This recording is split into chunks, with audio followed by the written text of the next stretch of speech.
سپہ سالار محمد بن قاسم سندھ کا فاتح 8ویں صدی عیسوی کی بات ہے جب عرب دنیا اپنی فتوحات اور علم کے لیے مشہور تھی۔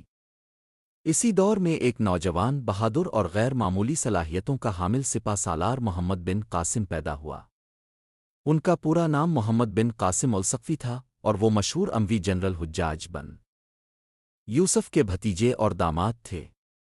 ان کی سب سے بڑی وجہ شہرت برصغیر پاک و ہند کی تاریخ میں ان کی سندھ کی فتح تھی۔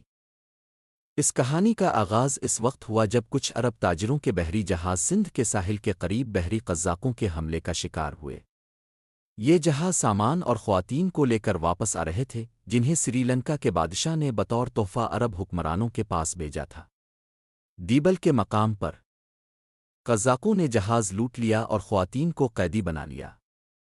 جب یہ خبر بغداد پہنچی تو خلیفہ ولید بن عبد الملک نے سندھ کے راجہ داہر کو اس واقعے کا ذمہ دار ٹھہرایا اور مطالبہ کیا کہ قیدیوں کو رہا کیا جائے اور لوٹا ہوا سامان واپس کیا جائے، لیکن راجہ داہر نے کوئی مثبت جواب نہیں دیا۔ حجاج بن یوسف نے اس صورتحال سے نمٹنے کے لیے پہلے 2 چھوٹے لشکر بھیجے لیکن وہ دونوں ناکام رہے۔ آخر کار ان کی نظر ایک نوجوان پر پڑی جن کی عمر صرف 17 سال تھی لیکن وہ غیر معمولی ذہانت اور جنگی حکمت عملی کے حامل تھے۔ یہ نوجوان محمد بن قاسم تھے۔ حجاج نے ان کی صلاحیتوں پر بھروسہ کرتے ہوئے انہیں ایک بڑا اور منظم لشکر دے کر سندھ کی طرف روانہ کیا۔ محمد بن قاسم نے سنہ 712 عیسوی میں اپنی فوج کے ساتھ مکران کے راستے سندھ میں داخل ہوئے۔ انہوں نے سب سے پہلے دیبل شہر کا محاصرہ کیا۔ یہ ایک مضبوط اور محفوظ شہر تھا جس کے باشندے اپنی بہادری کے لیے مشہور تھے۔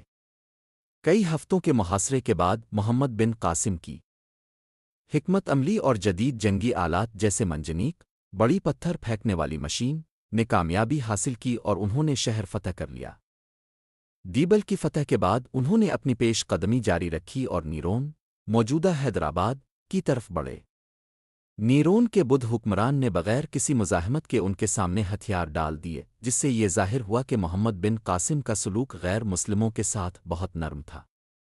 انہوں نے عام شہریوں کو امان دی اور مذہبی آزادی بھی فراہم کی۔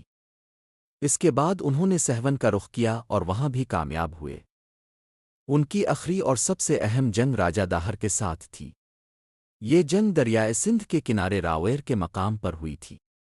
راجہ داہر کی فوج بڑی اور طاقتور تھی لیکن محمد بن قاسم نے اپنی شاندار حکمت عملی اور سپاہیوں کی اعلیٰ جذبے کے ساتھ ان کا مقابلہ کیا۔ ایک سخت مقابلے کے دوران راجہ داہر اپنے ہاتھی پر سوار تھے جب ایک تیر ان کی گردن میں لگا اور وہ گر کر ہلاک ہو گئے۔ راجہ داہر کی موت کے بعد ان کی فوج بکھر گئی اور اس طرح سندھ میں اسلامی حکومت کا قیام عمل میں آیا۔ فتح کے بعد محمد بن قاسم نے مسلمانوں اور غیر مسلموں کے درمیان رواداری اور مساوات پر مبنی ایک نظام قائم کیا۔ انہوں نے ہندوؤں اور بدھوں کو جزیہ ادا کرنے کے بدلے مذہبی آزادی دی اور انہیں اپنے مندروں اور خانقاہوں کی حفاظت کی اجازت دی۔ اس کا نتیجہ یہ ہوا کہ بہت سے مقامی لوگ اسلامی حکومت سے خوش ہوئے اور انہیں ایک منصفانہ حکمران تسلیم کیا۔ محمد بن قاسم کے کارناموں نے برصغیر کی تاریخ پر گہرے اثرات مرتب کیے۔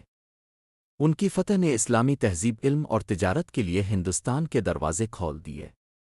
ان کے دور میں عربی اور مقامی علوم کا تبادلہ ہوا جس سے علم، ریاضی اور طب جیسے شعبوں میں نئی ترقی ہوئی۔